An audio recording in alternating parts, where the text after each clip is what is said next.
Mountain Man ordered a young bride, but a 60-year-old grandmother stepped off the wagon. The stage door creaks, dust swirls, and the crowd gasps. A trapper who braved wolves and blizzards suddenly finds himself mocked by his own town. But the gray-haired bride does not tremble. She carries a marriage paper already signed, and a land deed that cuts straight through his mountain spring. She is not just unwanted, she is unstoppable. Yet whispers spread. She speaks the language of the Ute. She knows things no settler woman should know, and she carries secrets about a past drenched in betrayal. When the railroad men light the fires of hatred, only one choice remains. Can this unlikely pair turn disgrace into destiny, or will the mountains bury them both? Every time I see your comments, I'm reminded how stories connect us across distances, backgrounds, and hearts. If values like respect, courage, and compassion still guide you, then you're part of this story too. The late afternoon sun cast long shadows across Silver Bluff's dusty main street as Silas Brackett paced the wooden platform of the stage depot. His worn boots made hollow thuds against the planks while he checked his pocket watch for the third time in as many minutes. The approaching stage was already 20 minutes late. "Mighty anxious there, Brackett," Tom Henderson, the depot manager, called from his window. "Reckon your bride's aboard this one?" Silas merely grunted, tugging at his freshly trimmed beard.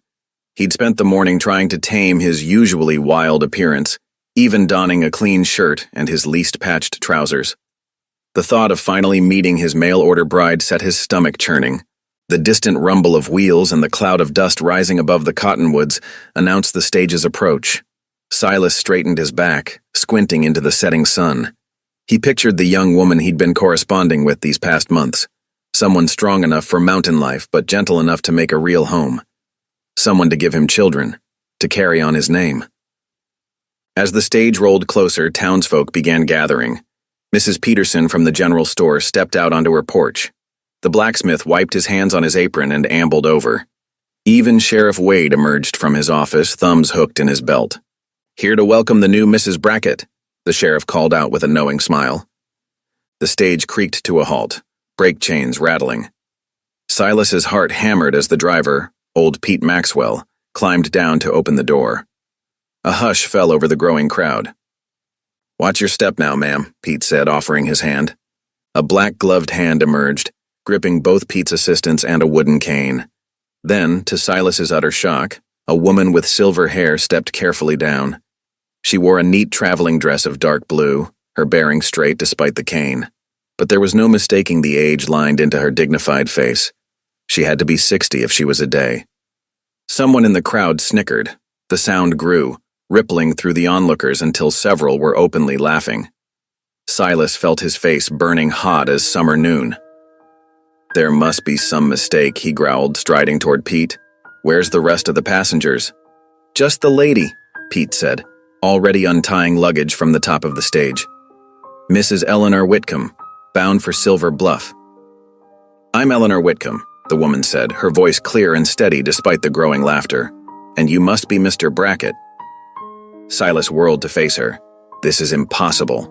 I arranged for a bride through the Matrimonial Times Agency, a young woman who could help work my claim, bear children."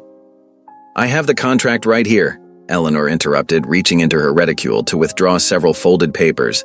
"Signed and notarized in Denver last week. Everything's quite in order." "Order?" Silas's voice cracked. "There's nothing in order about this. You're old enough to be my mother." A fresh wave of laughter swept the crowd. Someone called out, "Looks like you got yourself a grandma instead of a bride, Brackett." Eleanor's spine stiffened, but her voice remained calm. "I paid my fee and signed the contract in good faith, Mr. Brackett. The agency matched us based on our stated requirements, a person of good character, Christian values, and practical skills. But I specifically requested," Silas began. "Age was not stipulated in the final contract," Eleanor cut in. "I have experience running a household, nursing the sick, and managing accounts. I speak both English and Ute, and I can sew, cook, and tend a garden. Those were the qualifications listed." More townspeople had gathered now, drawn by the spectacle. Silas could hear them whispering, see them pointing and grinning. His carefully built reputation as a serious mountain man was crumbling by the second. "This is ridiculous," he snapped. "I won't be made a fool of. Pete, get her back on that stage." "Stage doesn't head back east until Thursday," Pete said, setting Eleanor's trunk on the platform. "And her ticket was one way." Eleanor stepped forward, facing Silas squarely despite being a head shorter. "Mr. Brackett, I've traveled over 1,000 miles to fulfill this contract. I intend to honor my commitment, whether you choose to honor yours or not. Now, if you'll excuse me, I'll be taking a room at the boarding house until we sort this matter out properly." She turned to Pete. "Would you be kind enough to have my trunk delivered to Mrs. Miller's establishment?" "Yes, ma'am," Pete said, touching his hat brim. "Happy to help." Eleanor nodded to the still snickering crowd, then made her way down the street with measured steps, her cane tapping steadily against the wooden sidewalk. Her back was straight, her head high, showing no sign that the whispers and stares affected her at all. Silas stood rooted to the spot, face flaming as he watched her go. This couldn't be happening. He'd saved for months to pay the agency fee, had written all those careful letters describing the kind of wife he needed. Instead of a young bride to help build his future, they'd sent him a grandmother with a cane. "Well, Brackett," Sheriff Wade drawled, clapping him on the shoulder, "reckon this wasn't quite what you had in mind when you sent off for a mail-order bride." "Shut up," Silas growled, shrugging off the hand. He stalked away from the depot, the sound of laughter following him down the street. Behind him, he could hear Mrs. Peterson saying, "Did you see his face?" Poor man thought he was getting himself a pretty young thing, and instead, he ducked into the saloon needing a drink to steady his nerves. This had to be some kind of mistake. Or worse, a cruel joke at his expense. Either way, he'd send a strongly worded telegram to that agency first thing tomorrow. They'd have to fix this. Through the saloon's grimy window, he watched Eleanor Whitcomb make her way to the boarding house, never faltering despite the stares and whispers that followed her. There was something almost regal in the way she carried herself, he had to admit. But that didn't change the fact that she was completely wrong for what he needed. "Whiskey," he told the bartender. "Leave the bottle." As he poured his first drink, Silas could still hear scattered laughter from the street. His carefully laid plans for a proper family and home lay in ruins, replaced by the mortifying knowledge that he'd be the talk of Silver Bluff for months to come. The mountain man who ordered himself a bride and got a grandmother instead. He knocked back the whiskey, trying to drown out the memory of Eleanor Whitcomb's steady gaze and dignified bearing. Whatever her qualities might be, she wasn't what he'd asked for. She wasn't what he wanted. Tomorrow he'd make that perfectly clear to everyone concerned. But for now, all he could do was pour another drink and wonder how everything had gone so terribly wrong. Morning sunlight crept across Silver Bluff's main street, but Silas had been up since dawn. He stood outside the telegraph office waiting for it to open, determination set in his jaw. This marriage nonsense would end today. The door to the Millers' boarding house opened down the street. Eleanor emerged, wearing the same dark blue dress, but looking fresh despite yesterday's ordeal. She made her way carefully down the wooden sidewalk, heading toward the church. Whispers followed her progress. Two women paused their sweeping to stare. A group of miners heading to work nudged each other, grinning. Eleanor kept her eyes forward, navigating the uneven boards with her cane as if she noticed nothing. "Mighty fine morning, Mrs. Brackett," called out Tommy Watson from the livery, emphasizing the name with barely concealed mirth. "Indeed it is, Mr. Watson," Eleanor replied evenly, not breaking stride. Silas's face burned. He'd been Brackett the Mountain Man for years, respected for his skill with traplines and his knowledge of the high country. Now he was becoming a joke, all because of this silver-haired woman who'd appeared from nowhere claiming to be his wife. The telegraph office door finally opened. Silas charged inside, only to find Pastor Jonas Bellamy already there speaking with the operator. "Ah, Mr. Brackett," the pastor said, his gentle voice carrying a note of concern. "I was hoping to find you this morning. We need to discuss your situation."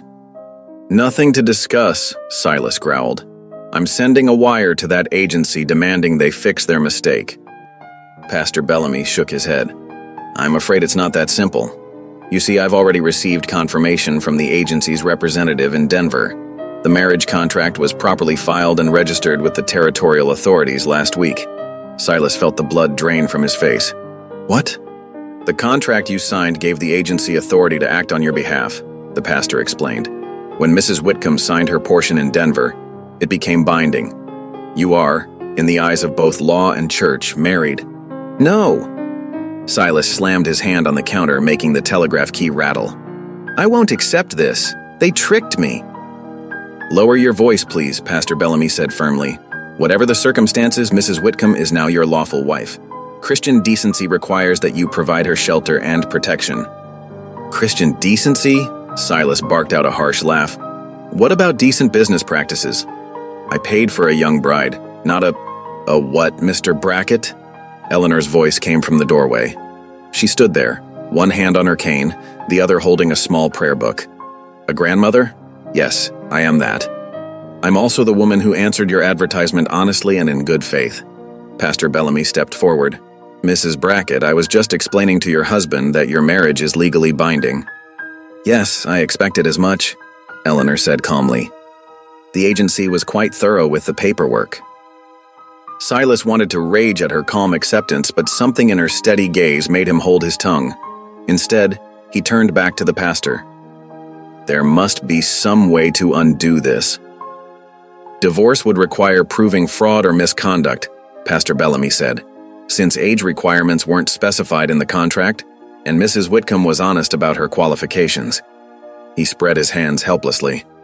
Eleanor stepped fully into the office. Mr. Brackett, I understand this isn't what you hoped for, but I suggest we make the best of it. Rather than lingering in town where people can gossip, why don't we proceed to your cabin? I'm quite capable of managing mountain life. Her practical tone caught Silas off guard. He'd expected tears, demands for special treatment, or at least some sign of distress at the town's mockery. Instead, she was suggesting they simply get on with things. My cabin's no place for someone your age, he said, but his voice had lost some of its edge. I've lived in far worse, Eleanor replied. If you'll arrange for supplies, I can be ready to leave tomorrow morning. Pastor Bellamy beamed. That's a sensible solution. Give yourselves time to adjust away from prying eyes. Silas looked between them, feeling trapped. But Eleanor was right about one thing. Staying in town meant enduring more ridicule. At least in the mountains, he could think clearly about how to handle this mess. Fine, he muttered. I'll speak to Peterson about supplies. Excellent, Eleanor said. Now, if you'll both excuse me, I have letters to write before supper at the boarding house. Mr. Brackett, perhaps you'd join me there this evening. We should discuss what provisions we'll need. Before Silas could refuse, she had turned and left, her cane tapping a steady rhythm on the wooden floor. Remember, Pastor Bellamy said quietly, she's a child of God, just as you are. Give her a chance to prove her worth. Silas didn't answer. He stalked out of the telegraph office, his planned message forgotten. Married. He was married to a grandmother, and there seemed to be nothing he could do about it. The day passed in a blur of preparations and sidelong glances from townspeople. Silas arranged for extra supplies at Peterson's store, ignoring the knowing smirks. He checked his wagon's wheels and axles, making sure they could handle the mountain trail. All the while, he felt eyes on him, heard the barely concealed laughter. Evening found him reluctantly entering the boarding house dining room. Several regular boarders looked up, poorly hiding their interest. Eleanor sat at the far end of the long table, already serving herself from the steaming dishes Mrs. Miller had laid out. Join us, Mr. Brackett, Mrs. Miller called out. Your wife was just telling us about her journey west. Silas considered turning around and leaving, but that would only give them more to gossip about. Stiffly, he took the empty seat across from Eleanor. As I was saying, Eleanor continued smoothly, the train journey from Boston was quite comfortable, but the stage from Denver was another matter entirely. We had to stop 3 times to clear fallen trees from the road. All alone at your age? Mrs. Miller clucked sympathetically. You poor dear. Not at all, Eleanor said firmly. I've wanted to see the Western Territories for years. The driver was most helpful, and we had a fascinating passenger, a Ute elder returning from government meetings in Denver. We had quite interesting conversations about local medicinal plants. You speak Ute? One of the miners looked up in surprise. Yes, though I'm rather rusty. My late husband was a cavalry officer who worked with the tribal council. Eleanor passed the potatoes to Silas. "I learned enough to be useful as an interpreter sometimes." Silas found himself listening despite his determination to remain aloof. The way she described the journey showed keen observation, details about terrain, weather patterns, and local customs that might prove valuable. "Still," Mrs. Miller persisted, "it must have been frightening traveling so far alone." "Life itself can be frightening," Eleanor replied, "but that's no reason to stop living it fully." She turned to Silas. "I've made a list of supplies I think we'll need. Would you look it over?" The list, written in clear, practical handwriting, showed good sense. Basic medical supplies, sturdy cooking implements, preserved foods that would travel well. Nothing frivolous or impractical. "This seems reasonable," Silas admitted grudgingly. "I thought we might leave after breakfast tomorrow," Eleanor said. "Unless you prefer an earlier start?" "After breakfast is fine." Silas returned to his meal, aware that the other diners were watching their exchange with intense interest. The rest of supper passed with Eleanor deftly fielding questions about her journey, neither seeking pity nor showing any sign of discomfort with her situation. By the time Silas left, he noticed some of the earlier mockery had faded from the other boarders' faces, replaced by something like respect for Eleanor's quiet dignity. But that didn't make his own situation any easier to bear. Later that night, Silas sat alone in his cabin, a single lamp casting shadows on the rough-hewn walls. Tomorrow, this space would no longer be just his. The woman he'd never wanted would be here, changing everything with her presence. He poured himself a measure of whiskey, trying to drown out the memory of townspeople's laughter. The mountain man who'd ordered himself a bride and got a grandmother instead. The joke would follow him now, tarnishing the reputation he'd built through years of hard work. The lamp flickered, making shadows dance. Silas stared into them, wrestling with his shame and anger. He'd wanted a fresh start, a chance to build something lasting. Instead, he was trapped in a marriage to a woman old enough to be his mother, bound by law and church to care for her. Tomorrow she would arrive with her cane and her dignity and her practical lists. Tomorrow his solitary life would end, replaced by… what?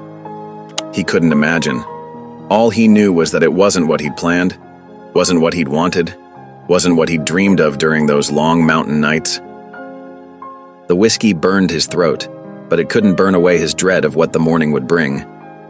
Dawn painted the sky in gentle brushstrokes of pink and gold as Silas led 2 saddled horses and a pack mule through Silver Bluff's quiet streets. The animals' hooves clicked against packed dirt, matching the steady rhythm of his heartbeat. Each step brought him closer to the boarding house and the reality of his unexpected marriage. Eleanor waited on the porch, a small carpet bag at her feet. She had traded yesterday's traveling dress for a practical riding skirt and sturdy boots.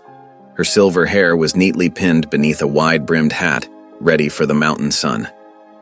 "Good morning, Mr. Brackett," she said, gripping her cane. Silas nodded stiffly. "Ma'am." He secured her bag to the pack mule, where it joined the supplies they'd purchased yesterday. "The mare's gentle, but the trail ain't." "I understand." Eleanor approached the horse with quiet confidence. She studied the stirrup height, then handed her cane to Silas. "If you'd assist me?" Silas stepped forward, uncertain how to help a woman of her age mount. But Eleanor surprised him, placing one hand on the saddle horn and the other on his offered arm. Despite her years, she swung up with practiced ease, settling herself side saddle. "My late husband was cavalry," she explained, catching his startled look. "He made sure I could ride properly." Silas handed back her cane, which she secured to the saddle. Without further comment, he mounted his own horse and led them out of town. The morning air carried a hint of autumn crispness, while dew sparkled on the meadow grass stretching toward the mountains. The first hour passed in silence. Eleanor sat straight in her saddle, taking in the changing landscape as they left the valley's grasslands for the first gentle rises of the foothills. Stands of aspen shimmered golden in the morning light, their leaves whispering secrets to the wind. "Do you trap year-round?" Eleanor's question broke the quiet, her voice carrying genuine interest. Silas glanced back.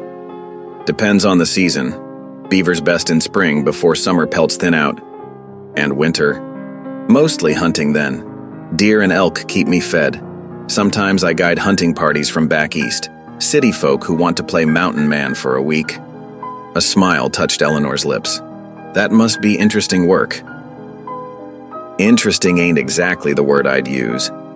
Silas found himself adding, most can't tell a deer track from a cow print. Had one fellow shoot his own horse's shadow. Eleanor's soft laugh held no mockery. I imagine you have quite a collection of such tales. A few? Silas surprised himself by sharing another story about a banker who'd brought silk pajamas on a hunting trip. Eleanor listened attentively, asking questions that showed real curiosity about his life in the mountains. By midday, they'd climbed well into the foothills. Silas called a halt beside a clear stream, helping Eleanor dismount. She moved carefully on the rocky ground, but her face showed no sign of complaint about the journey's rigors. They shared a simple meal of bread and jerky, sitting on sun-warmed rocks while the horses grazed. The stream's gentle music filled their silence, more comfortable now than the tense quiet of morning. The water's so clear, Eleanor observed, dipping her fingers in the current. Like liquid crystal. Comes straight off the snowmelt, Silas explained. Good fishing spots upstream, where the pools run deep. Perhaps you could show me sometime? The question held no demand, just simple interest. Silas shifted, remembering this wasn't just a pleasant day's ride with a stranger. This woman was his wife, planning to share his life. The thought still scraped raw against his pride. The afternoon brought steeper trails and thicker forest. Pine and spruce replaced the aspen, their branches casting dappled shadows across the path. Eleanor's mare picked her way carefully over roots and rocks, while the pack mule plodded steadily behind. Silas found himself watching Eleanor more often, checking for signs of fatigue. But she remained upright, managing her cane when needed, never voicing discomfort, though the ride must have taxed her strength. The sun was setting when they finally reached the cabin. Smoke-stained logs rose from a small clearing, backed by towering pines. A lean-to shelter stood to one side, while split wood was stacked neatly against the wall.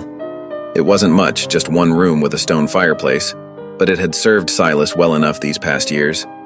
He helped Eleanor down, noting how she leaned more heavily on her cane now. Still, her eyes were bright as she surveyed her new home. Solid construction, she commented, running a hand along the chinked logs. Good tight corners.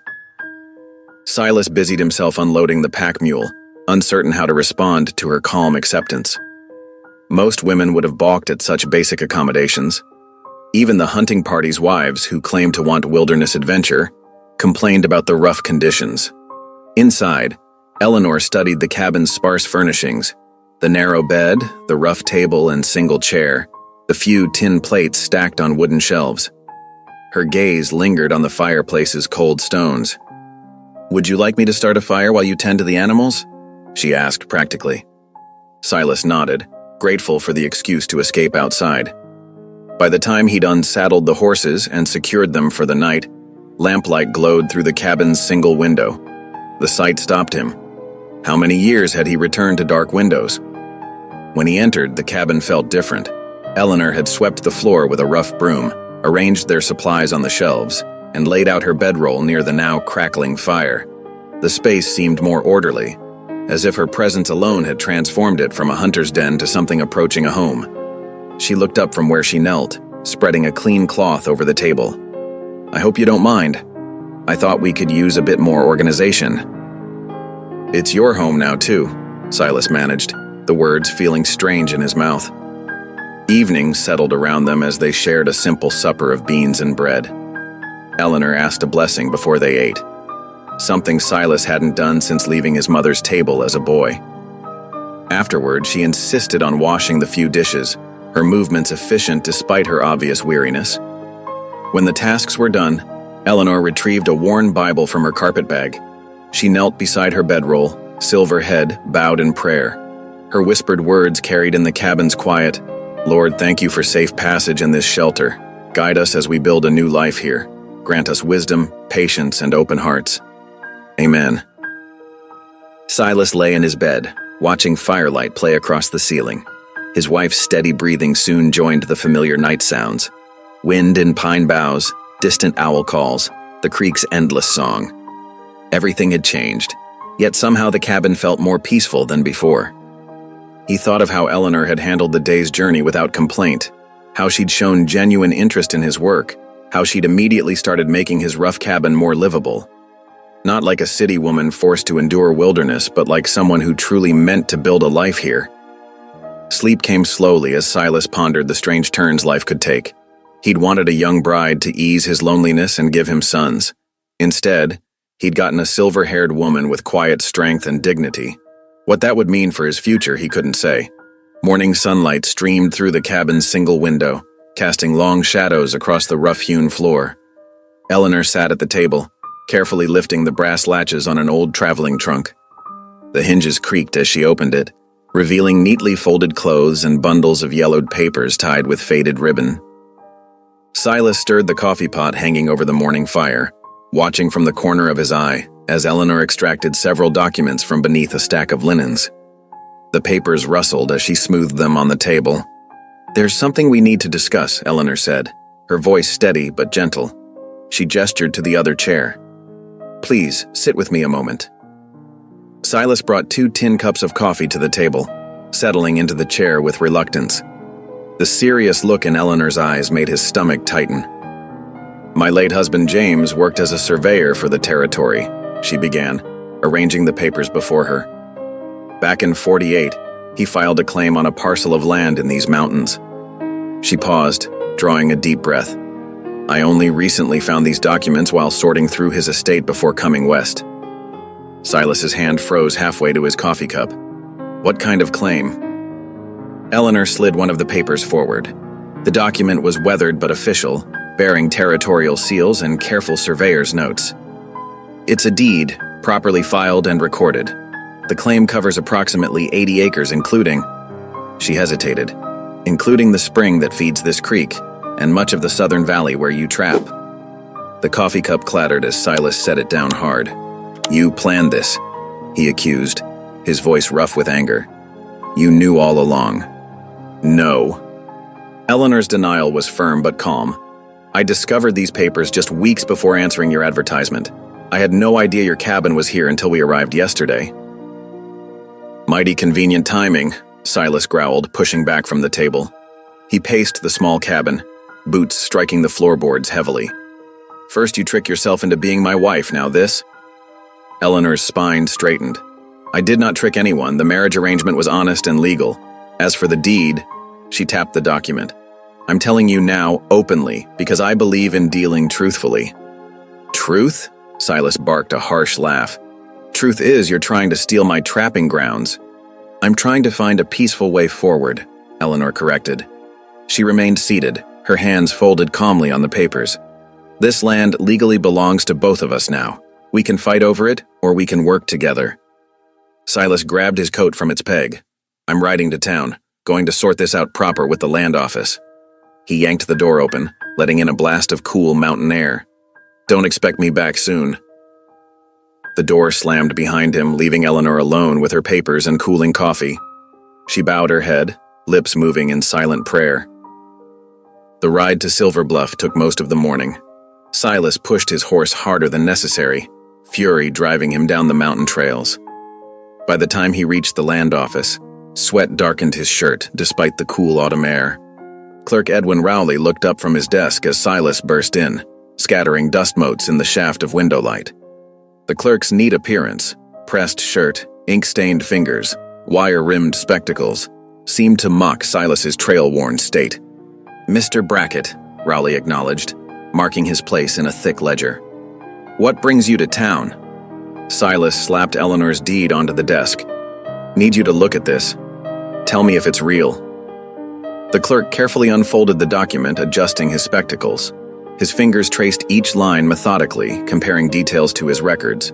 Minutes stretched as he consulted multiple books, making small sounds of confirmation. Finally, Rowley looked up. "The deed appears entirely legitimate, Mr. Brackett. Filed and recorded in 1848 by James Whitcomb, territorial surveyor." He cleared his throat. "The claim overlaps significantly with your current usage rights." "Usage rights?" Silas's voice rose. I've worked that land 15 years. Yes, but Rowley shuffled through more papers. You never filed a formal claim. As a trapper, you have certain privileges, but Mrs. Whitcomb, that is Mrs. Brackett now, holds clear title to the specified acreage. Silas's hands clenched into fists. There must be some mistake. No mistake. Rowley's tone was apologetic but firm. The deed is valid. Given your recent marriage, however, you might find some mutual arrangement. Mutual arrangement, Silas muttered. He snatched the deed from Rowley's desk and stormed out, leaving the clerk blinking in his wake. The ride home seemed longer, darkness gathering as Silas picked his way up the mountain trails. His anger had settled into a cold knot of suspicion. The whole situation felt like a trap. The marriage, the deed, all of it designed to steal what he'd worked so hard to build. Lamplight glowed from the cabin window as he approached. More surprising was the smoke curling from the chimney, carrying an aroma that made his stomach growl despite his dark mood. Inside, Eleanor stood at the fireplace, stirring a pot of stew. The cabin was tidier than he'd left it, with fresh herbs hanging from the rafters and his collection of traps neatly organized against one wall. "I thought you might be hungry after your ride," she said, not turning from her task. "There's fresh bread, too, if you'd like some." Silas hung his coat, movement stiff with lingering anger. Yet the homey scent of stew and bread worked against his desire to storm and rage. How long since he'd returned to hot food and a welcoming fire? "Clerk says the deed's genuine," he said finally, dropping into a chair. Eleanor ladled stew into 2 bowls, setting one before him with a chunk of warm bread. "I expected it would be." She settled across from him, her own bowl steaming. James was very thorough in his record-keeping. Silas broke off a piece of bread, studying her face in the lamplight. "Why didn't you tell me yesterday, or in town?" "Would you have brought me here if I had?" She met his gaze steadily. "I needed to see the land first, to understand what we're both facing." She gestured to his bowl. "Eat while it's hot. We can talk more after supper." The stew was rich with vegetables and game meat, clearly made from his own stores, but prepared with skill he couldn't match. Silas found himself finishing the bowl despite his determination to remain angry. Eleanor's quiet presence across the table was oddly soothing, though mistrust still coiled in his gut. As Eleanor gathered their dishes, Silas watched her move about the cabin. She favored her bad leg but worked efficiently, as if she'd kept house here for years instead of a single day. The deed in his coat pocket felt like a burning coal, yet here she was cooking his food and tidying his home as if she truly meant to be his wife. What game was she playing? And more importantly, how much would he lose before she revealed her true purpose? The autumn days stretched into a peculiar rhythm at the mountain cabin. Silas would wake before dawn, startled each morning by the sight of Eleanor's silver hair catching the first gray light through the window. She rose as early as he did, moving quietly about the cabin's confines with her cane, already heating coffee by the time his boots hit the floor. Their shared space felt both too small and oddly comfortable. Eleanor had a way of making herself useful without being intrusive. She kept to her side of the cabin, maintaining an invisible boundary that helped ease the awkwardness of their forced intimacy. On the 3rd morning, Silas returned from checking his trapline to find white muslin curtains hanging at the windows. The fabric, he realized, came from Eleanor's own trunk, spare cloth she'd brought west, now repurposed to soften the cabin's rough-hewn edges. "Didn't ask you to pretty up the place," he muttered, though the curtains did cut the harsh glare that usually woke him at first light. "The cabin needed something to keep the draft out," Eleanor replied practically, not looking up from her mending. "These will help when winter comes." Silas couldn't argue with that logic, though it unsettled him how she spoke of winter as if she'd be there to see it. The smell of fresh bread began filling the cabin daily. Eleanor had brought sourdough starter from town, carefully wrapped in oilcloth, and she tended it like a living thing. The warm, yeasty scent would greet Silas when he returned from his rounds, making his mouth water despite his determination to maintain distance. She never complained about the hard wooden chairs, the uneven floor, or the constant smell of cured hides that permeated everything. When rain drummed on the roof for 2 days straight, Eleanor simply moved her sewing closer to the window and worked by the gray light, humming old hymns under her breath. Silas found himself watching her when she wasn't looking. Her hands were strong and capable, marked with old scars and the shadows of hard work. She moved deliberately, compensating for her bad leg without fuss or self-pity. There was something almost familiar in her quiet competence. It reminded him of his own mother, long ago, making do with whatever life provided.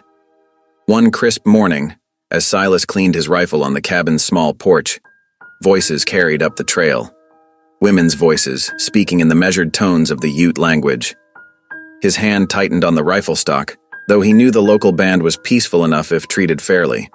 3 Ute women appeared around the bend, carrying burden baskets on their backs. They wore practical dress, leather leggings, cloth skirts, and trade blankets against the mountain chill. Their faces showed neither surprise nor concern at finding Silas on his porch. Before he could rise, Eleanor emerged from the cabin, leaning on her cane. To his utter amazement, she raised her hand in greeting and spoke halting words in the Ute tongue. The women's expressions brightened with interest. The eldest stepped forward, returning Eleanor's greeting with additional words Silas couldn't follow. Soon, all 4 women were conversing, Eleanor's careful pronunciation drawing occasional gentle corrections and appreciative nods. Silas watched, dumbfounded, as Eleanor invited the women into the cabin. They emerged shortly with Eleanor's trunk open between them. Trading commenced. Eleanor's spare blankets and some of her food stores exchanged for dried berries, carefully tanned hides, and beautifully woven baskets. The entire encounter lasted perhaps an hour. When the Ute women departed, they did so with warm gestures of farewell to Eleanor, barely acknowledging Silas except for brief nods of respect. He waited until they were well down the trail before confronting her. "Mind telling me how you learned to speak their language?" Eleanor was arranging her newly acquired baskets on a shelf. "I learned some years ago. It seemed the Christian thing to do, to speak to people in their own tongue." "That's no proper answer." Silas stepped closer, his voice hard with suspicion. "Where exactly did you learn Ute back east?" Eleanor's hand stilled on the basket's rim. "I had my reasons for learning. Good reasons." She turned to face him, her expression composed but somehow distant. "Compassion has guided my path for many years now. That's all you need to know for the moment." "All I need to know?"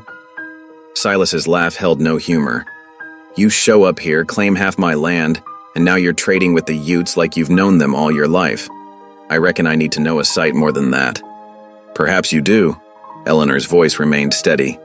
"But trust, like respect, must be earned on both sides." She picked up her cane and moved toward the fireplace. "Would you like coffee? Those women brought some wild mint that would make a fine tea as well." Silas stared at her back, frustrated by her calm deflection. Every time he thought he had the measure of this woman, she revealed another layer that defied his understanding. That night, sleep eluded him. He lay on his bedroll, listening to Eleanor's steady breathing from her curtained corner. The cabin felt different now, changed not just by curtains and baskets, but by the presence of mysteries he couldn't unravel. Who was this woman really? What had shaped her into someone who could speak to Utes and survive mountain hardship without complaint? The deed in his coat pocket still represented a threat, but Eleanor herself had become something more complicated than a simple adversary. His mind circled back to the way she'd greeted the Ute women, not with fear or condescension, but with genuine warmth. He'd seen white women in town cross the street to avoid passing native traders, yet Eleanor had welcomed them, shared her goods, treated them as equals worthy of respect. The night hours crept past, marked by the soft clicking of the cabin's settling logs and the distant cry of an owl. Silas stared at the darkness, troubled by how little he truly knew about the woman who had so suddenly become his wife. She carried herself with dignity, worked without complaint, and spoke to Indians in their own tongue. What other surprises lay hidden behind those clear eyes and gentle hands? The deed to his spring and trapping ground suddenly seemed less important than the riddle of Eleanor herself. She was reshaping his world day by day, in ways that went far beyond legal claims to land, and he had no idea what to do about it. The owl called again, closer now. Silas turned on his bedroll, discomfort gnawing at him like a winter-hungry wolf. Eleanor's breathing remained steady and peaceful, while his mind churned with questions that had no easy answers. Who was Eleanor Whitcomb, and what would her presence in his life cost him in the end? The questions followed him into uneasy dreams, where silver hair gleamed in firelight and strange words echoed through mountain valleys. When dawn finally broke, he rose feeling more unsettled than when he'd laid down, watching Eleanor prepare breakfast with new eyes and a growing awareness that nothing in his life would ever be simple again. A week passed like water over stones, each day flowing into the next. The mountain air grew sharper as autumn deepened, painting the aspens gold against the evergreens. Silas had ventured higher into the peaks, checking trap lines that would soon be snowed in. The sun was setting when he stumbled through the cabin door, his face pale beneath his beard. Eleanor looked up from her mending to see him shivering despite the warm evening. "Mr. Brackett?" She set aside her work. "Are you unwell?" "Just tired." His words slurred slightly as he slumped into a chair. "Need some rest is all." But by nightfall, heat radiated from his skin like a banked fire. Eleanor touched his forehead and drew back at the burning sensation. Silas tossed in his bed, muttering about snow and broken traps, lost in fever dreams. "Here now," Eleanor murmured, laying a cool cloth across his brow. She'd already set water to heat and pulled herbs from her carefully organized bundles. The cabin filled with the sharp scent of willow bark tea steeping in the pot. Through the long night, Eleanor kept her vigil. She spooned broth between Silas's cracked lips, changed the cool cloths on his forehead, and watched his chest rise and fall with labored breathing. When his fever sparked wild dreams that made him thrash against the blankets, she read from her worn Bible, her voice steady in the lamplight. "The Lord is my shepherd," she recited, dabbing sweat from his face. "I shall not want. He maketh me to lie down in green pastures. He leadeth me beside the still waters." The psalms filled the cabin's darkness, keeping time with the crackle of the fire and Silas's ragged breathing. Eleanor refused to sleep, even when exhaustion made her hands tremble. She had nursed too many others through fever to rest while death lurked at the bedside. "Please, Lord," she prayed openly as dawn approached, her voice rough with worry. "Spare him. He has much yet to learn of love and mercy. Give him time to find his way to grace." The second day brought no improvement. Eleanor continued her careful nursing, heating rocks to warm Silas's feet while cooling his head, forcing liquids past his lips whenever his eyes flickered open. Her prayers never ceased, whether whispered or silent, a constant plea for healing. On the third day, the fever finally broke. Silas woke to find sunlight streaming through Eleanor's curtains, his body weak but his mind clear. Eleanor dozed in a chair beside his bed, her silver hair escaping its pins, dark circles beneath her eyes speaking of sleepless nights. "Ma'am?" His voice was barely a whisper. She startled awake immediately. "Thank the Lord," she breathed, pressing a hand to his forehead. "The fever's gone. How do you feel?" "Like I've been trampled by a herd of buffalo." He managed to push himself up against the pillows, noting the neat stack of cool cloths, the pot of broth keeping warm by the fire, the open Bible on the table. "You stayed with me?" "Of course." Eleanor poured a cup of willow bark tea. "Drink this. It will help with the aching." Silas sipped the bitter liquid, studying her over the rim of the cup. "I remember bits and pieces. You were reading, praying." A faint flush colored Eleanor's cheeks. "I hope I didn't disturb your rest." "No." He hesitated. "Thank you for caring for me." She smiled, the expression warming her tired face. "That's what family does, Mr. Brackett. Even unexpected family." That evening, Silas sat wrapped in blankets near the hearth while Eleanor prepared supper. The familiar sounds of her moving about the cabin had become oddly comforting during his recovery. She hummed softly as she worked, an old hymn that stirred memories of church services long ago. "I heard you," he said suddenly, "when you were praying. You asked God to give me time to learn about love and mercy." He turned to face her. "Why would you pray such a thing for a stranger who's treated you unkindly?" Eleanor's hands stilled on the cooking pot. She was quiet so long that Silas thought she wouldn't answer. "Because I know the cost of a hard heart," she finally said. "I've seen what happens when people choose pride over mercy." She moved to sit in the chair opposite him, her hands folded in her lap. I suppose you deserve to know at least part of my story. The fire popped and settled as Eleanor gathered her thoughts. My first husband was a cavalry officer, Captain James Whitcomb. He was tasked with negotiating treaties with the Ute people in these territories. Her voice held old pain. He made promises, sworn agreements about hunting grounds and water rights.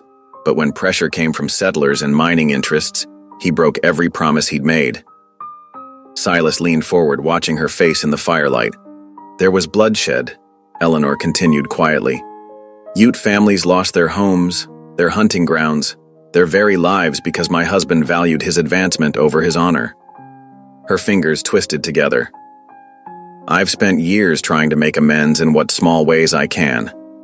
Learning their language, offering aid to widows and children. It's not enough. It can never be enough. But I must try. Is that why the Ute women who visited seemed to know you? Silas asked. Eleanor nodded. Word spreads among the people. They know I seek to help, not harm. She gave a sad smile. Some even call me grandmother who makes right, though I can never truly make right what was destroyed. And coming here, was that part of your atonement? No. Eleanor's voice was firm. I came because I was alone, and you were alone, and perhaps God had a purpose in bringing us together. She stood, returning to the cooking pot. That's enough of my story for tonight, I think. You need rest to regain your strength. Silas watched her move about the cabin, seeing her differently now. The dignity he'd first noticed at the stage depot came from years of bearing guilt that wasn't hers. Her gentle strength had been forged in fires of grief and responsibility. She was still a mystery in many ways, but he began to understand the deep currents that moved beneath her calm surface. Eleanor, he said softly, using her given name for the first time. When she turned, he met her eyes. Thank you. Not just for the nursing, but for telling me. She nodded, acknowledgement passing between them like a thread of understanding. The cabin settled into comfortable silence as Eleanor served their supper, the sound of spoons against bowls mixing with the whisper of wind through pine boughs outside. Silas's body still ached from the fever, but his heart felt oddly lighter. Something had shifted during his illness. Perhaps in those hours when Eleanor's prayers had stood guard against death, or in her quiet confession of past wounds. The distance between them had narrowed, not completely, but enough to let compassion take root. The morning sun filtered through Eleanor's curtains, casting warm patches across the cabin's plank floor. Silas sat at the table, strength returning to his body after the fever. He watched Eleanor knead dough with practiced movements, her silver hair neatly pinned back, her sleeves rolled up to show capable arms. The questions that had troubled his fevered dreams wouldn't leave him be. Those Ute women who came to trade, he began. They treated you like kin, not a stranger. Eleanor's hands stilled in the dough.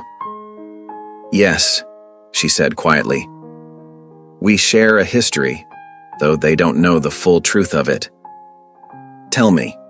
Silas's voice was gentle, none of his earlier suspicion remaining. Please. Eleanor wiped her hands on her apron and sat across from him. After my husband betrayed the treaties, after the bloodshed, she took a steadying breath. I couldn't live with myself doing nothing. I found ways to help, working through trusted friends who traded with the Ute regularly. What kind of help? Money mostly. Blankets. Medicine when sickness swept through their camps. Her fingers traced patterns on the wooden tabletop. I sent what I could to the widows and children left behind. It wasn't much, but it was something. Silas leaned forward. For how long? 20 years. Eleanor met his gaze steadily.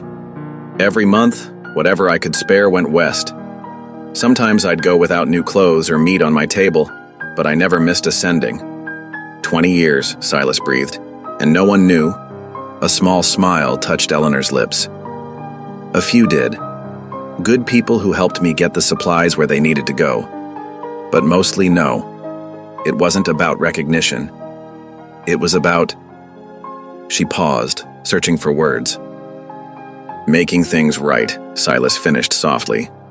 As much as anyone can. Eleanor stood, returning to her bread dough. When my friend Martha passed, she was my main connection to the traders. I knew it was time to come west myself, to do this work in person, face to face with the people my husband wronged. Silas watched her work the dough, seeing new meaning in her capable hands. This woman he'd resented, whose arrival had seemed a cosmic joke, had spent decades quietly building bridges while others tore them down. "The disputed land," he said suddenly. "You're not planning to take it from me, are you?" Eleanor turned, flour dusting her apron. "No, Silas, I'm hoping we might find a better way to use it. Together." The word "together" hung in the air between them, full of possibility. Later that afternoon, when the bread was cooling on the windowsill, Silas saddled 2 horses. "I want to show you something," he said. Eleanor mounted with her usual quiet grace, and they rode out under the autumn sky. The trail wound upward through stands of aspen, their leaves shimmering gold in the afternoon light. Silas led them to a high ridge overlooking the valley below. "This is it," he said, reining his horse to a stop. "The disputed section. Your husband's claim runs from that creek to the far ridge." Eleanor surveyed the land, her eyes taking in the mix of meadow and woodland. "It's beautiful," she breathed. "Look how the valley catches the sun. And that spring-fed creek, the soil must be rich there." "Good for trapping," Silas agreed. "Beaver in the creek, fox in the woods." "Yes, but—" Eleanor gestured toward the meadow. "Can't you see it? Apple trees could grow there, protected by those hills. Gardens in the rich bottomland. Maybe even a grape arbor on that south-facing slope." Silas turned to study her face. The vision she painted wasn't one he'd ever considered, but looking now through her eyes, he began to see new possibilities in the familiar landscape. "The Ute women could trade here," Eleanor continued softly. "Bring their crafts, take fresh fruit and vegetables home to their children. A place of meeting, not division." "You've thought about this," Silas said. "Every night since I found those papers." She met his gaze. "But I wouldn't do anything without your agreement. This is your home, Silas. I'm just hoping it might become something more." The autumn wind rustled through the aspens, carrying the sharp scent of pine. Below them, the creek caught the late sunlight like scattered silver. Silas found himself seeing the land differently, not just as territory to work, but as something that could nurture new growth, new connections. "Tell me more," he said. Eleanor's face lit up. For the next hour, they sat their horses on the ridge while she described her dreams for the valley.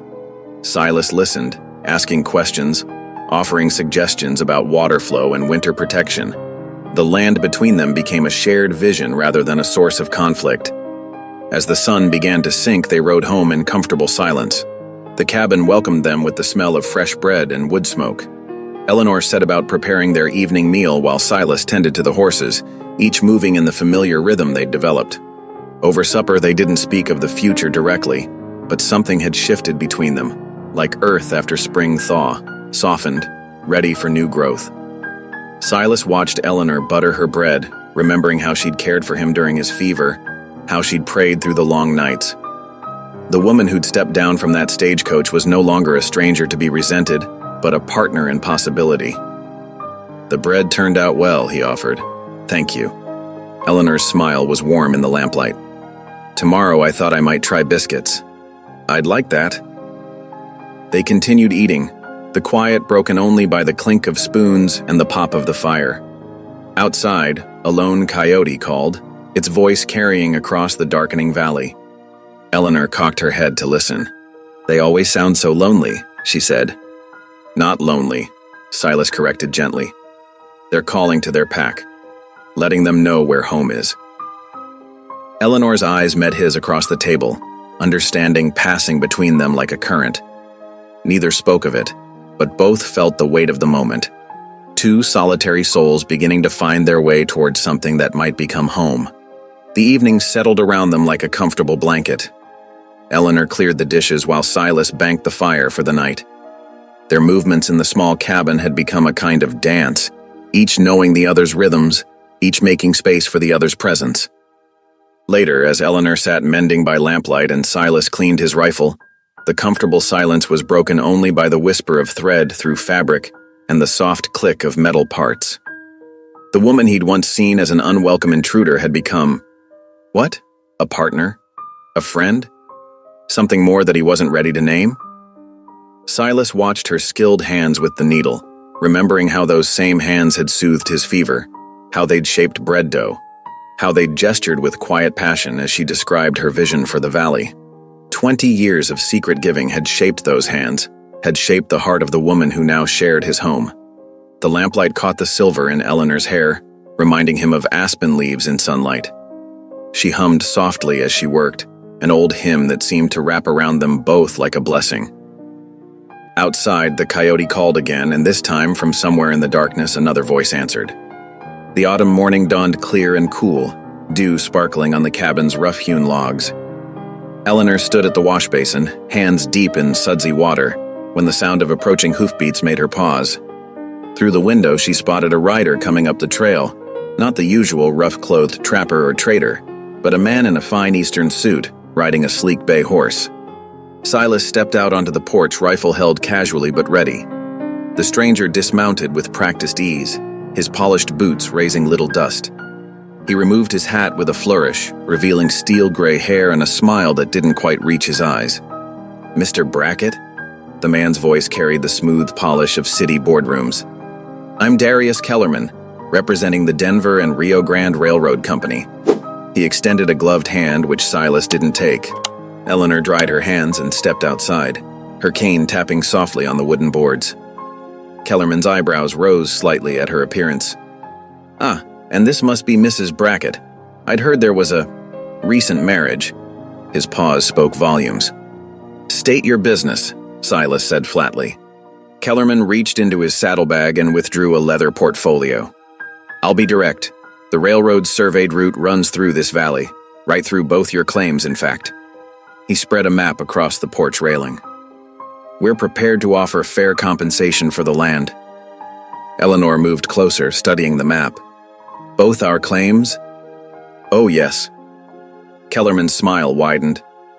"We're aware of the interesting situation regarding overlapping deeds. The railroad can solve that problem quite neatly." "By taking both parcels?" Silas's voice held a dangerous edge. "By offering you both a fresh start elsewhere, with enough money to build something new." Kellerman produced an envelope. "The figures are quite generous." Eleanor straightened, her grip tightening on her cane. "My late husband surveyed this land himself, Mr. Kellerman. His work was thorough and legal. I won't dishonor his memory by selling to those who would destroy it. My dear lady," Kellerman's tone turned patronizing, "surely at your age, you'd prefer a comfortable—" "My age has nothing to do with right and wrong," Eleanor cut in. "This land isn't for sale." Kellerman's pleasant mask slipped for just a moment, revealing something harder beneath. "The railroad is coming, Mrs. Brackett. Progress can't be stopped. If you won't accept our offer—" He shrugged. "Well, there are other ways to secure what we need. Legal ways." Silas stepped forward, his shadow falling across the map. "You're done here." "Think carefully," Kellerman said, rolling up his papers. "The town's growing. People are eager for the prosperity the railroad will bring. They won't look kindly on those who stand in the way."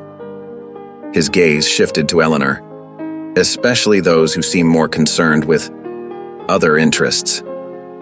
"Get off my land," Silas growled. Kellerman mounted his horse with the same smooth grace he'd shown dismounting. "I'll give you a week to reconsider. After that, things become official." He touched his hat brim and rode away, leaving an uneasy silence behind. That afternoon, Silas rode into town for supplies. The mood had already shifted. He felt it in the sideways glances, the conversations that stopped when he approached. At the general store, he overheard snippets that made his jaw clench. That old woman's filling his head with nonsense. Sympathizing with Indians while honest folks need the railroad. Probably using him for the land all along. He gathered his supplies quickly, but not before Clerk Rowley cornered him near the feed sacks. "Heard you had a visitor today," Rowley said, too casually. "Railroad's offering good money, Silas. Better take it before things get complicated." "My business ain't yours," Silas replied shortly. "Everything's everybody's business when progress is at stake." Rowley's voice hardened. That woman's got you tangled up in her schemes. First the marriage, then the overlapping deed, now this Indian-loving business. Silas shouldered past him without reply, but the words followed him like wasps. Loading his supplies, he saw Kellerman emerging from the hotel, deep in conversation with several prominent townsmen. The railroad agent caught his eye and nodded slightly, his meaning clear. The pressure would only grow. The ride home seemed longer than usual, worry gnawing at Silas's gut. Not fear of losing the land. He'd survived with nothing before.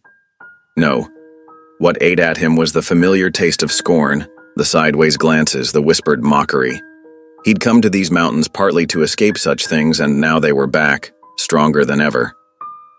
Eleanor had supper waiting when he returned, rabbit stew that filled the cabin with savory warmth.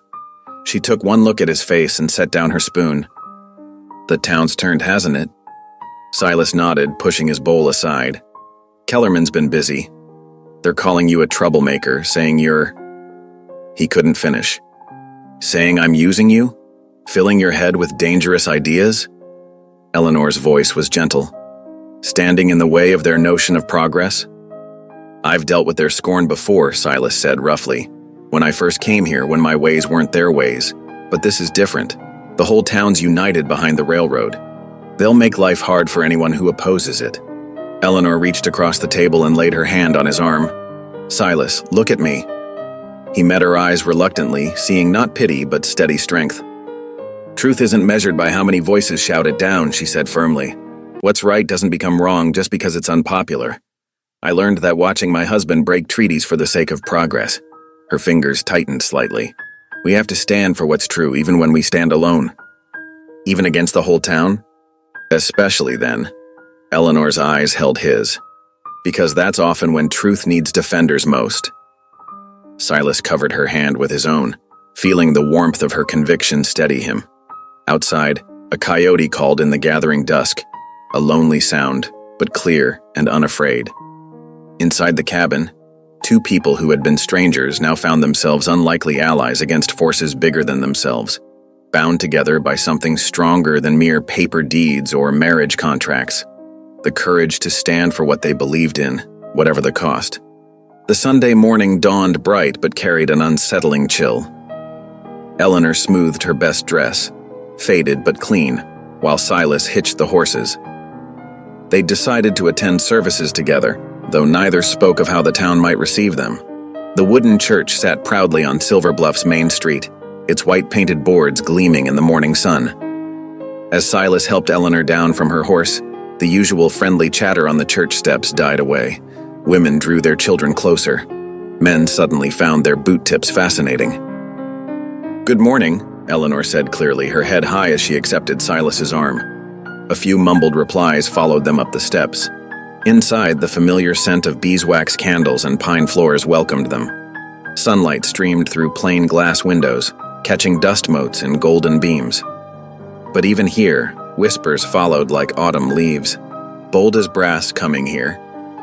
After refusing the railroad's offer, holding back the whole town's future. Silas's jaw tightened, but Eleanor squeezed his arm gently. They took seats near the back, where the morning light couldn't reach. A few pews ahead, Darius Kellerman sat among the town's leading merchants, his suit as crisp as if he'd just stepped from a Denver boardroom. Pastor Jonas Bellamy emerged from the vestry, Bible in hand. His usual warm smile seemed strained as his gaze swept the congregation, faltering slightly when it reached Eleanor and Silas. "Let us pray," he began, his voice carrying to the rafters. "Lord, guide us in these times of change.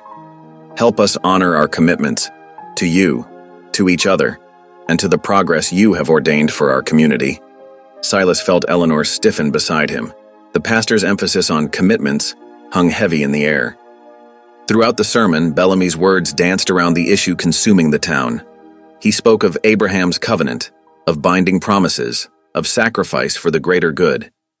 His eyes kept straying toward Eleanor, then darting away as if her steady gaze made him uncomfortable. "Sometimes," he said, mopping his brow with a handkerchief, "what seems right to one person may stand in the way of God's larger plan for many. We must examine our hearts, ensure our personal desires don't blind us to the needs of our neighbors." Eleanor sat straight-backed, her hands folded in her lap, while Silas fought the urge to stand and walk out.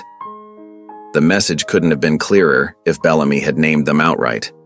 After the final hymn, the congregation spilled out into the sunshine. Kellerman worked the crowd like a skilled sheepdog, moving from group to group, his voice carrying just enough to reach Eleanor and Silas as they emerged. "Shame about the delay to the rail line," he said to one cluster of merchants. "Think of the business we're losing every week." To another, "Other towns are eager for the opportunity Silver Bluff seems ready to refuse." And to the farmers, "That water source could irrigate twice the land if properly developed. Instead, it's tied up in disputed claims." Each comment drew worried looks toward Eleanor and Silas. The crowd subtly shifted, leaving them in a small island of space on the church steps. "Brother Silas." Pastor Bellamy approached, twisting his hat in his hands. "Mrs. Brackett, I trust the service was illuminating?" "Very clear, Pastor," Eleanor replied quietly. "Though I wonder if you've considered whose progress is truly being served." Bellamy flushed. "Now, Sister Eleanor, we must all think of the community's needs." "Indeed we must," she agreed, "all of the community, including those whose voices aren't heard in your church." The pastor's discomfort was plain. "I pray you'll reflect on today's message," he managed, before retreating to safer conversations. The ride home started in heavy silence. The trail wound through aspen groves where golden leaves trembled in the rising wind.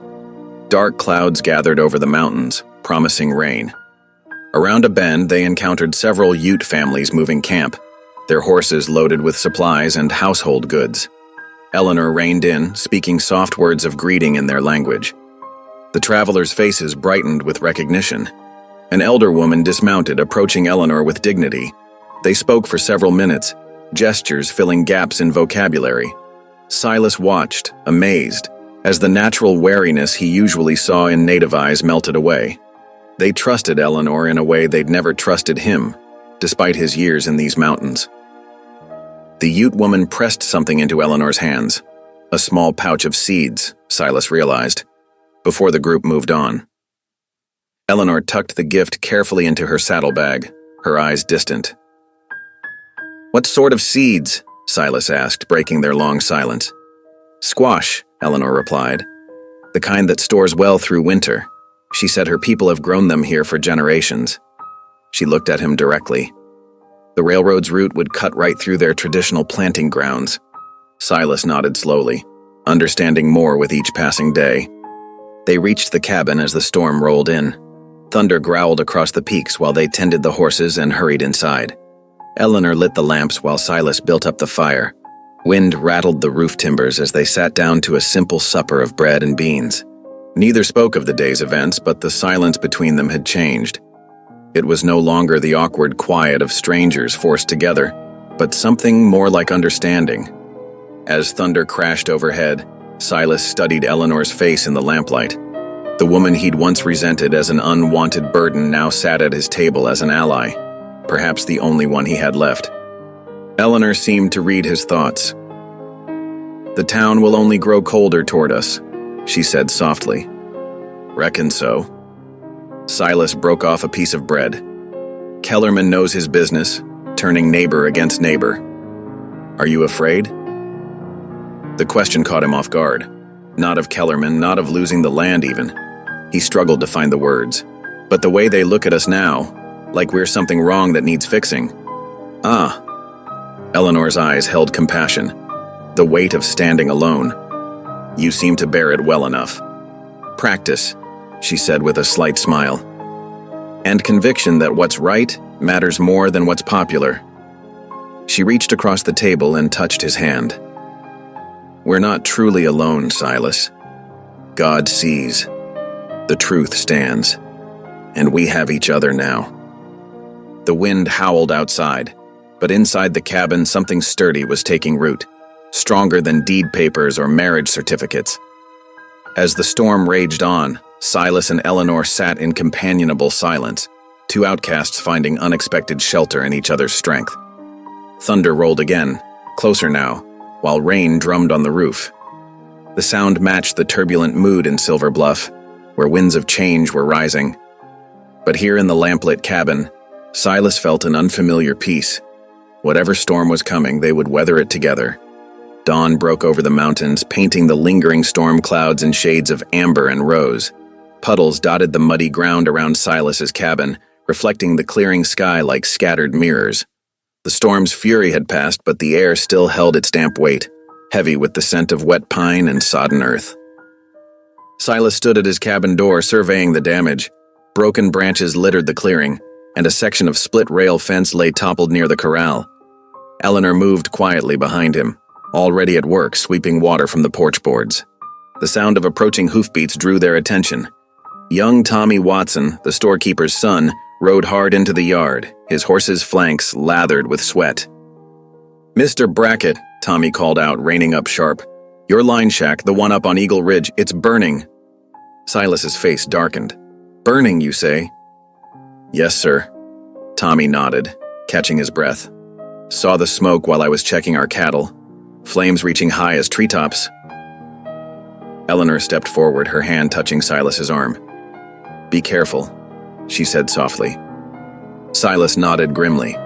Within minutes, he had saddled his bay gelding and strapped on his Winchester rifle. Eleanor watched from the porch as he mounted up, her fingers working worry into her shawl. "I'll return before sundown," Silas promised, touching his hat brim. The trail to Eagle Ridge wound through stands of aspen and pine, climbing steadily higher into the mountains. Silas pushed his horse hard, guided by the thin column of smoke rising against the morning sky. His mind churned with dark thoughts. That line shack had stood for 15 years, shelter during his winter trapping runs. When he crested the final rise, his worst fears were confirmed. The small log structure was reduced to smoking ruins, its roof collapsed into black timbers. The acrid smell of wet ash filled the air. Dismounting, Silas approached carefully. His experienced eye read the scene like a book. Multiple horse tracks marked the muddy ground, some still fresh. At least 4 riders had been here, their prints showing they'd circled the shack before leaving. "Cowards," he muttered, kicking at a charred beam. Inside, his winter supplies, dried food, ammunition, trap supplies, were destroyed. This was no accident. This was a message. The ride back to his cabin seemed longer, worry spurring him faster.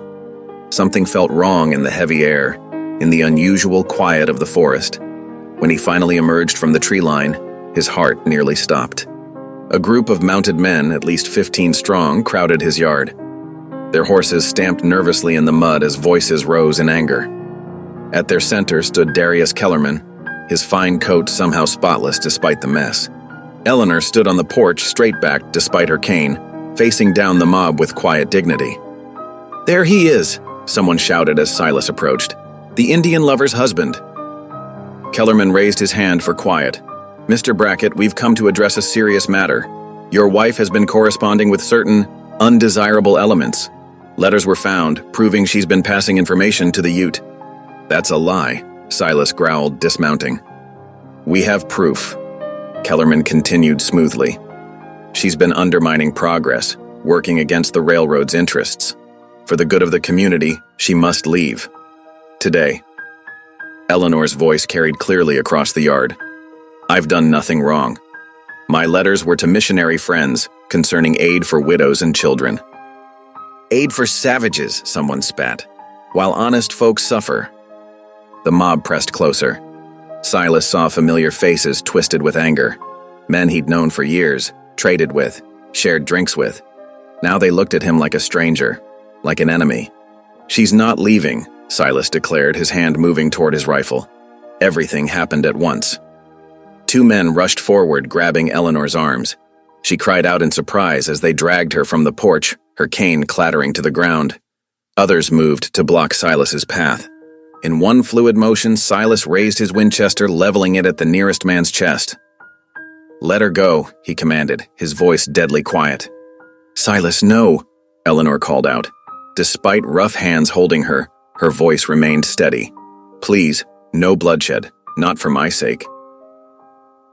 "Listen to your wife, Brackett," Kellerman said. "You can't shoot us all. Put down the rifle and we'll ensure she's treated fairly. Resist, and things will go badly for everyone. Silas's finger tightened on the trigger. He could take 3, maybe 4 of them before they rushed him. But Eleanor's words echoed in his mind, along with memories of her gentle teachings about mercy and turning away from violence.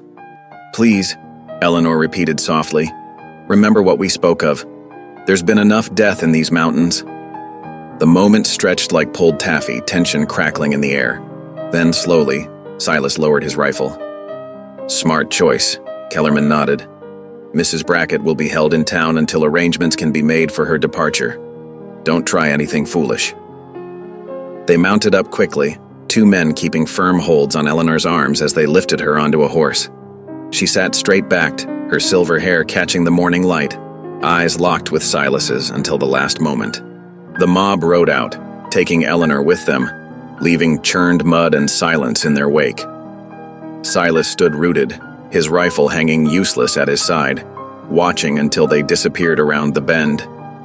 Rage and shame warred in his chest, along with something deeper, fear for Eleanor, and an aching respect for her courage. Her fallen cane lay in the mud, a mute testament to violence poorly masked as justice. Silas picked it up carefully, clutching the smooth wood like a lifeline.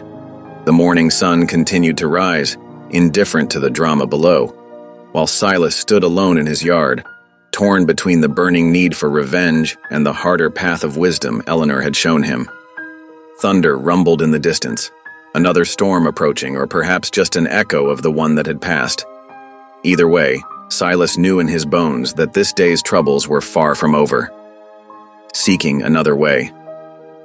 The cabin door creaked shut behind Silas, its familiar sound now hollow in the empty space. Eleanor's absence pressed against him like a physical weight. Her half-finished mending still lay in the chair by the window. The kettle she'd filled that morning waited on the stove, cold and unused. Silas's legs gave way. He stumbled to the hearth, falling to his knees before the cold ashes. His hands trembled as he gripped Eleanor's cane, still flecked with mud from where it had fallen. The smooth wood bore the marks of years of use, polished by her steady grip. Images flashed through his mind. Eleanor kneeling in this very spot during his fever, her silver hair gleaming in the firelight as she prayed through the long nights. He remembered her voice, steady and sure, lifting his name to heaven when he'd been too weak to protest. "Lord," Silas whispered, his voice rough with disuse. How long had it been since he'd truly prayed? Years of isolation had hardened him, turned his heart from such things. But now the words came, halting at first, then rushing like spring meltwater. "Lord, I ain't worthy to ask, but I need your help." His fingers tightened on the cane. "Show me what to do. Give me wisdom to save her. Not with bullets, she wouldn't want that. But I don't know another way." Tears he hadn't shed since childhood burned his eyes. "She came here uninvited, turned everything upside down. But she showed me mercy when I deserved none, taught me patience when I was bitter. Please, please don't let them drive her away." The silence of the cabin wrapped around him as he knelt there, minutes stretching like hours. Outside, the afternoon light began to fade, shadows lengthening across the floor. Finally, Silas rose, his knees stiff from the hard planks. A kind of calm had settled over him, not peace exactly, but purpose. He moved with deliberate care, checking his rifle but leaving it mounted above the door. Instead, he filled his saddlebags with provisions: bread, jerky, a canteen of water. Eleanor's shawl lay forgotten on her bed. He folded it gently, tucking it away with the rest. The bay gelding nickered softly as Silas saddled him in the growing dusk. Storm clouds gathered again on the horizon, promising another night of rain. Silas mounted up, Eleanor's cane secured across his saddle, and pointed his horse towards Silver Bluff. The town glowed ahead of him like a cluster of fireflies, pinpricks of lamplight marking windows and doorways. As he drew closer, he could see a larger gathering of lights near the jailhouse, torches, their flames dancing in the wind. Voices carried across the evening air, angry and excited. Silas dismounted at the edge of town, leading his horse quietly through the shadows of the alleyway behind the general store. The crowd had grown since afternoon, perhaps 50 people now, clustered around the jailhouse steps. Darius Kellerman stood above them, his figure outlined by torchlight. "Progress cannot be denied," Kellerman's voice rang out, practiced and smooth.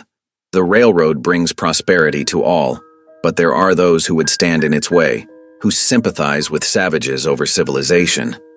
Murmurs of agreement rippled through the crowd. Silas crept closer, staying in the darkness between buildings. Through the jailhouse's barred window, he caught a glimpse of silver hair, Eleanor, sitting straight-backed on a narrow cot, her hands folded in her lap. "This woman," Kellerman continued, gesturing toward the window, "has actively worked against your interests. Her letters prove it. While you struggled to build homes, to farm this land, she sent aid to those who would drive you out." "String her up," someone shouted. Others took up the cry. Silas's hand instinctively moved to his empty holster, but Eleanor's words echoed in his memory. "No bloodshed." He forced his fingers to unclench. Violence would only feed their fury, give them excuse for worse actions. Besides, even if he shot Kellerman now, what then? The mob would tear him apart, and Eleanor would still be trapped. "Tomorrow," Kellerman announced, raising his hands for quiet. "We will escort Mrs. Brackett to the station. She will return east where she belongs. The railroad's plans will proceed without interference." Cheers erupted from the crowd. Silas watched as Kellerman soaked in their approval, his smile visible even in the wavering torchlight.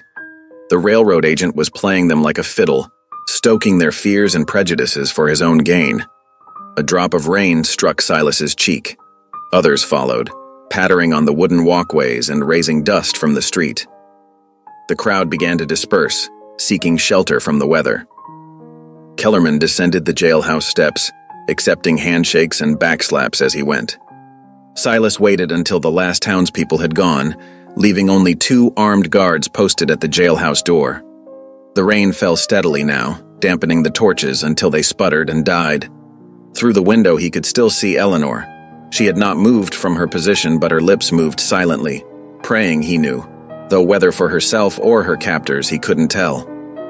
"I'll come back for you," he whispered, though she couldn't hear. "I promise." Leading his horse carefully, Silas retreated through the rain-slicked alleys. His mind worked furiously, examining and discarding plans. The guards were too alert for a night rescue, the jail too solid for breaking, and any attempt at force would bring the whole town down on them. But there were others who knew these mountains better than any railroad man, others who owed Eleanor a debt of gratitude for her years of secret aid, others who might help if approached with respect and humility. Silas rode through the night, the storm's fury breaking around him. Lightning split the sky, illuminating the trail in brief, brilliant flashes. His horse picked its way carefully over rain-swollen streams and muddy slopes. As false dawn began to lighten the eastern sky, he approached the Ute encampment. Smoke rose from morning cooking fires carrying the scent of coffee and frying bread. Dogs barked at his approach, bringing several men out of their lodges. They regarded him warily, hands near weapons, until one recognized him as Eleanor's husband. Silas dismounted slowly, making no sudden moves. He held Eleanor's cane before him like a peace offering, letting them see the mud that spoke of violence. Rain dripped from his hat brim as he stood there, exhaustion evident in every line of his body, but his eyes burned with desperate hope as he searched their faces for some sign of welcome. "I need your help," he said simply. "Eleanor needs your help." The morning wind sighed through the pines, carrying the promise of change with the coming dawn. Chief Nakai emerged from his lodge as the morning mist curled around the camp. His weathered face showed no surprise at finding Silas there, as if he had expected this visit. The other Ute men formed a loose circle, their expressions guarded but not hostile. Silas held Eleanor's mud-stained cane before him. "The townsmen took her," he said, his voice hoarse from the night ride. "They mean to force her onto the train tomorrow. Send her away." Nakai's dark eyes studied the cane, noting the way Silas's fingers gripped it like something precious. The chief's silver-streaked hair was bound back with a leather cord, his bearing dignified despite the early hour. "Why does this concern us?" Nakai asked in clear English, though Silas knew he understood perfectly well. This was a test, not of truth, but of Silas's heart. "She told me what she did," Silas replied, meeting the chief's gaze. "How she sent help to your people after her first husband broke the treaties.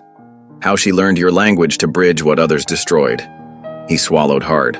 I didn't understand at first, thought she was just a burden, an old woman come to shame me.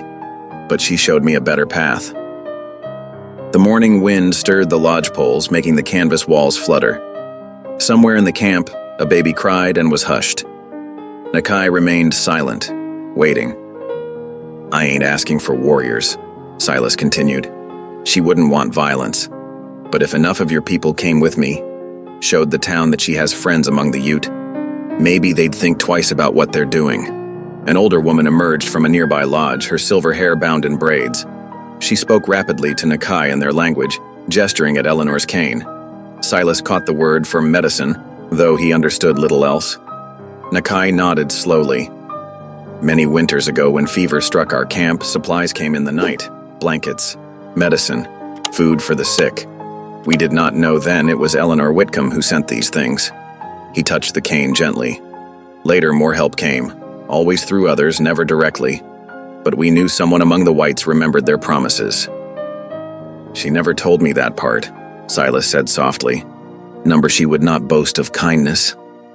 Nakai's eyes crinkled slightly. Unlike her first husband, who boasted of honor while breaking his word. The chief turned, speaking quickly to the gathered men. Several nodded and moved toward their horses. The older woman disappeared into her lodge, emerging with a bundle wrapped in trade cloth. We will ride with you, Nakai announced. Not as warriors, but as witnesses, to show that Eleanor Whitcomb's bridges still stand. Relief flooded through Silas's weary body. I'm much obliged, he said, the words feeling inadequate for the depth of his gratitude. First you will eat, the older woman declared, pressing the bundle into his hands. The ride was long, and the one ahead is important. Inside the bundle, Silas found fresh bread and dried meat. His stomach growled, reminding him he hadn't eaten since yesterday's dawn. As he ate, sitting cross-legged by a cooking fire, he watched the Ute men prepare for the journey. They moved with quiet efficiency, checking cinches and gathering supplies. 6 riders would accompany them, Nakai and 5 others, all mature men known for steady judgment. They carried no weapons beyond hunting knives and the occasional bow for game. This was deliberate, Silas realized. They were coming as peaceful men, not warriors spoiling for a fight. The sun had climbed above the eastern peaks by the time they set out. Silas rode beside Nakai. The other men spread out behind them in a loose formation. Eleanor's cane was secured across Silas's saddle, a reminder of their purpose. As they followed the winding trail down from the high country, Nakai spoke of Eleanor's secret aid over the years, medicine during epidemics, food during harsh winters, even school supplies for the children, always delivered through trusted traders or friendly settlers. She never sought credit, Nakai said, never asked for gratitude. This is rare among your people. Silas felt shame heat his face. I've been a fool, he admitted. All I saw was an old woman making me look ridiculous. All I cared about was what others thought. And now I see what she really is, braver than me, wiser. He straightened in his saddle. If we get her free, I aim to be a proper husband, one who's proud to stand beside her. Nakai nodded, satisfaction flickering across his features. They rode in comfortable silence for a while, hooves clopping steadily on the rocky trail. The morning warmed around them, drying the last of the night's rain from the sage and pine. By midday, they reached the river that marked the halfway point to Silver Bluff. The water ran high and swift with spring melt, its surface glinting in the sun. Nakai called a halt to rest the horses and take counsel. As they shared a simple meal of dried meat and corn cakes, the chief sketched a map in the dirt with a stick. The town has 2 roads in, he explained. If we approach from the east at sunrise, we will be seen clearly. No mistake for raiders or thieves. The other men nodded approval. One spoke up, suggesting they send a rider ahead to ensure Eleanor wasn't moved during the night. Another recommended they spread out their approach, coming in from several directions to show their numbers without appearing threatening. Silas listened, marveling at their careful planning. These men had every reason to hate the town that had pushed them from their traditional lands. Yet here they were, plotting a peaceful rescue of a white woman who had shown them kindness. Eleanor built these bridges year by year, he said aloud, understanding finally striking him. While the rest of us were putting up fences and drawing lines, she was reaching across them. Yes, Nakai agreed. Small kindnesses like pebbles in a stream. Over time, they make a crossing. They rested through the heat of the day, conserving their horses' strength. As the afternoon shadows lengthened, they moved a little further downstream to make camp for the night. The spot Nakai chose offered good grazing for the horses and clear views of the surrounding country. The Ute men went about their camp tasks with practiced ease. 2 gathered firewood while others tended the horses. 1 produced coffee in a battered pot from his saddlebags, a gesture of hospitality that touched Silas deeply. As they sat around the small fire, steam rising from their coffee cups, Silas felt the weight of the past weeks settling into place like pieces of a puzzle. Eleanor's arrival, his shame, her quiet strength, the growing respect he'd tried to fight. All of it leading to this moment, surrounded by men he once would have mistrusted, united in a cause he never would have imagined. "I've been ashamed of the wrong things," he said suddenly, needing to speak the truth aloud. The firelight played across the listening faces around him. "Worried what folks would think of me, married to a woman old enough to be my mother. But the real shame was in not seeing her worth." He lifted his coffee cup, the metal warm against his calloused palm. "When we get her free, if she'll have me still, I aim to do right by her. Stand with her proper, not skulking in the shadows. Be the kind of husband she deserves." "Good words," Nakai said softly, "but actions will prove them." "Yes." Silas set his cup down carefully. "That's why I'm saying them here before witnesses, so you'll hold me to them." The other men nodded solemnly. One spoke a phrase in Ute that made the others smile. Nakai translated, "He says you are learning wisdom late, but better late than never." Silas accepted this with a rueful chuckle. The night deepened around their fire, stars appearing in the gaps between the clouds. Tomorrow would bring whatever it would bring. But tonight, he had found his path at last, the one Eleanor had been quietly showing him all along. Morning mist clung to the valley as first light painted the eastern sky. Hoofbeats echoed through Silver Bluff's empty streets as Silas rode beside Chief Nakai, 10 Ute warriors following in formation behind them. Their arrival drew townsfolk from their homes and businesses, doors creaking open, faces peering out windows. Near the jailhouse, a crowd had already gathered.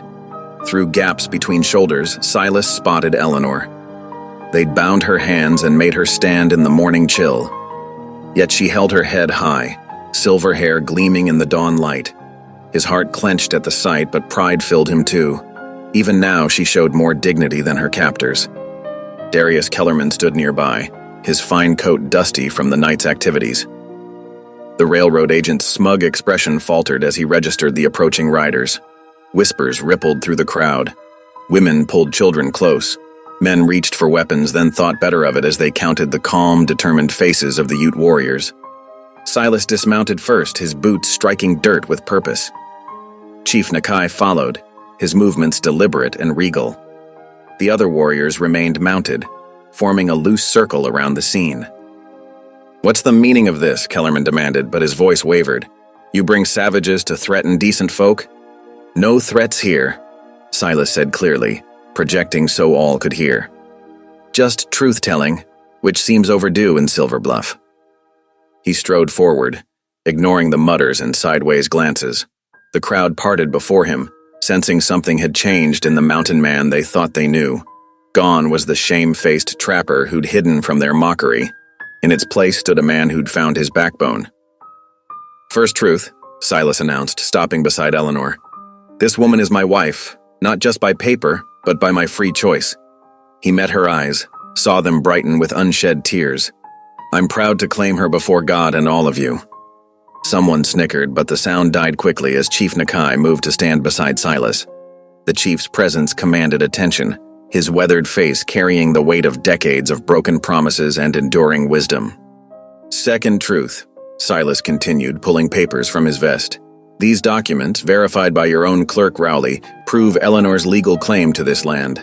Her late husband surveyed it proper, filed it proper." He held the papers high. "The railroad's claim is built on lies." Kellerman stepped forward, face reddening. Now see here. I see plenty. Silas cut him off. I see a man who burned my line shack, stirred up fear against my wife, all to line railroad pockets. He turned to the crowd. How many of you sold your claims cheap after his threats?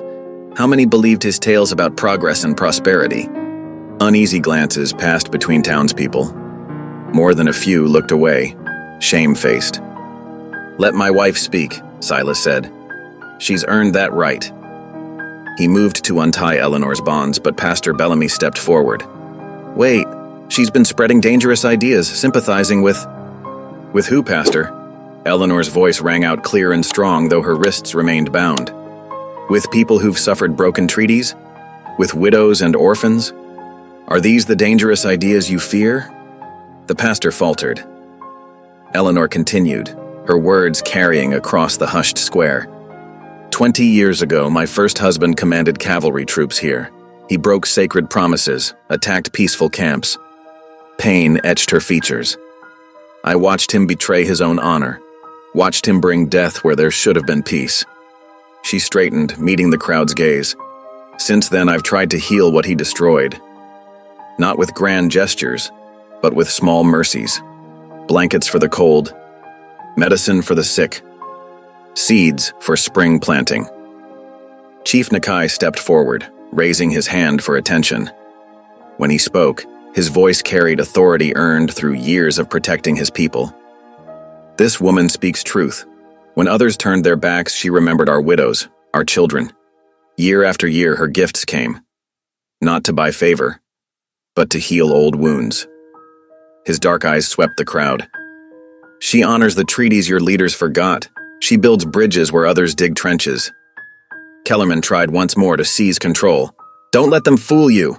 The railroad brings progress, brings broken promises and burned homes. Chief Nakai's words cut like steel. Like you burned this man's line shack? Like you threatened this woman who shows more honor than all your papers? The railroad agent's face went pale. He backed away, looking desperately for allies in the crowd. But the townspeople had begun to shift, turning away from him, moving closer to hear Eleanor and the chief.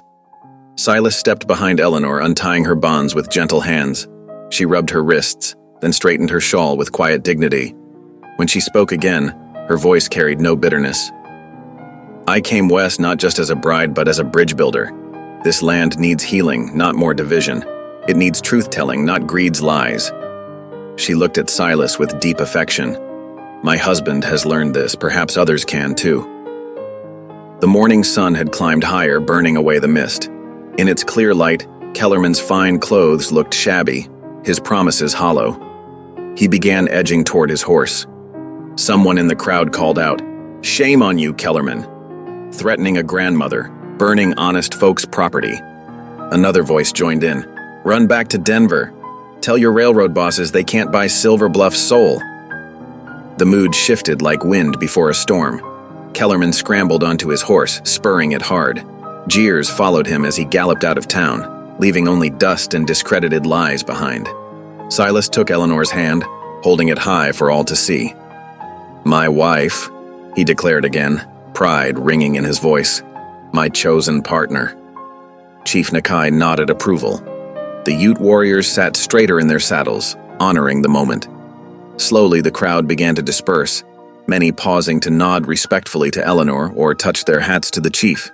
Pastor Bellamy approached last, head bowed. Ma'am, Mrs. Brackett, I owe you an apology. We all do. Eleanor squeezed his arm gently. There's grace enough for everyone, Pastor. That's what I learned from my years of atonement. The morning breeze carried the scent of sage and renewal. Silas stood tall beside his wife, understanding at last that true strength lay not in standing alone, but in standing together for what was right. Golden afternoon light slanted across the mountain valley as Eleanor carefully placed another apple seedling into the rich soil. Her silver hair gleamed in the sun, tied back with a faded blue ribbon. 6 weeks had passed since the confrontation in Silver Bluff, and spring had arrived in earnest, painting the slopes with wildflowers. Near the newly dug holes, several Ute children watched with fascination as Eleanor demonstrated how to spread the roots just so. Their mothers sat in the shade of the cabin, weaving baskets and sharing dried berries. The scene would have been unimaginable months ago. Settlers and Ute gathered in peace on contested land. "Like this?" asked Little Fox, a boy of perhaps 8 summers, as he gently patted soil around a tender sapling. "That's just right," Eleanor praised, her wrinkled hands guiding his smaller ones. "Not too tight, not too loose. The tree needs room to grow, but also support to stand tall." From the far side of the clearing came the steady rhythm of hammer strikes. Silas worked methodically, setting cedar posts for the new fence line. Several men from town had ridden up to help, including some who'd stood with Kellerman's mob not long ago. Their shared labor spoke of bridges being rebuilt, one post at a time. Mrs. Whitcomb, Sarah Jenkins, the mercantile owner's wife, approached with a ceramic jug. "We brought some fresh lemonade for everyone." Eleanor straightened, pressing a hand to her lower back. "Much obliged, Sarah. Would you mind helping the children pour cups for their mothers first?" Sarah nodded, smiling warmly at the Ute women. Where there had once been suspicion, understanding was slowly taking root. The railroad's new survey team had come through last week, led by a different agent, one who actually listened. After reviewing Eleanor's deed and consulting with Chief Nakai, they'd agreed to shift the planned route 2 miles south. The change would cost more, but as the head surveyor admitted, it was cheaper than legal battles and lost trust. "Grandmother," called Morningstar, a young Ute girl, using the kinship term that had become Eleanor's unofficial title among their people. "Why do you plant apple trees? They take many seasons to give fruit." Eleanor settled onto a nearby stump, gesturing for the children to gather round. "That's true, little one, but the best gifts often take time." She gestured toward the saplings. "These trees will grow tall and strong, providing shade for your children and their children after them. The fruit they bear will feed many families, both Ute and settler. They're a promise that we can share this land in peace." Silas paused in his work, leaning on his post-hole digger to watch his wife. Strange, how natural that word felt now, wife. The sourness of his initial shame had mellowed into something sweet and sustaining, like honey aged in the comb. "Need a break?" Pastor Bellamy approached, offering a dipper of water. "Much obliged." Silas took a long drink. "Never thought I'd see a day like this, if I'm being honest." The pastor nodded, watching Eleanor with the children. "The Lord works in mysterious ways, brother. Sometimes his greatest blessings come disguised as disappointments." Silas remembered that first day at the stage depot, his bitter anger at finding a grandmother instead of a young bride. "Reckon you're right about that." As afternoon deepened toward evening, the visitors began heading home. The Ute women gathered their children, promising to return when the moon was full. Sarah and the other town ladies packed up their empty baskets, having shared a picnic lunch that bridged cultural divides. The men loaded tools into wagons, planning the next workday. Eleanor stood at the cabin door, waving goodbye until the last rider disappeared around the bend. Then she sighed contentedly, removing her work apron. "Tired?" Silas asked, coming up behind her. "Pleasantly so." She smiled up at him. "The kind of tired that comes from doing good work." He nodded toward the new saplings. "They look right at home already." "They should. This is good land, meant for growing things." Eleanor's eyes held a familiar gleam. "Not just apples, mind you. I was thinking we might put in some peach trees next spring, and perhaps a proper vegetable garden with corn and squash like the Ute women showed me." Silas chuckled. "Getting ahead of yourself, aren't you?" "I prefer to think of it as planning with hope." She patted his arm. "Now come help me with supper. All this fresh air has given me quite an appetite." As Eleanor moved about the cabin, Silas marveled at how different it looked from the sparse bachelor's den he'd maintained for so many years. Cheerful curtains framed the windows, and dried herbs hung from the rafters. A quilted cushion softened his old rocking chair, and proper dishes had replaced his dented tin plates. But the changes went deeper than mere furnishings. The cabin felt alive now, filled with warmth and purpose. Even his trappings seemed different, less a lonely pursuit than part of a larger pattern of living in harmony with the land and its people. After they'd eaten and cleaned up, Eleanor brought out her Bible for their evening devotions. Another new habit, but one Silas had come to cherish. Her voice, strong despite her years, carried the ancient words with conviction. When the Lord turned again the captivity of Zion, we were like them that dream. Then was our mouth filled with laughter, and our tongue with singing. As darkness settled over the valley, they moved to the porch. The evening air carried the scent of pine and fresh-turned earth. Crickets tuned up their nightly chorus, and somewhere in the distance, a lone coyote called. Silas took Eleanor's weathered hand in his calloused one. "Been meaning to tell you something." She turned toward him, patient as always. "That day you stepped off the stage." He cleared his throat. "Well, you know I'd ordered myself a young bride. Thought I needed someone to give me children, carry on my name." He squeezed her fingers. "But the Lord knew better what I needed. Sent me wisdom instead of youth, strength instead of beauty. Though," he added with a smile, "you've got plenty of that too, in your own way." Eleanor's eyes glistened in the fading light. Psalm 126 tells us, "They that sow in tears shall reap in joy." She looked out over the newly planted orchard. "I came west carrying old griefs, seeking to make amends. You were trapped in loneliness, wearing it like armor, but God had better plans for us both." Silas followed her gaze to where the apple seedlings stood in neat rows, barely visible now in the gathering dusk. Such tiny things, yet full of promise. Like seeds of faith, he reflected, or the first tender shoots of love in unexpected places. Each tree would grow slowly, adding ring upon ring of patience and perseverance. Their branches would spread wide, offering shelter to birds and shade to weary travelers.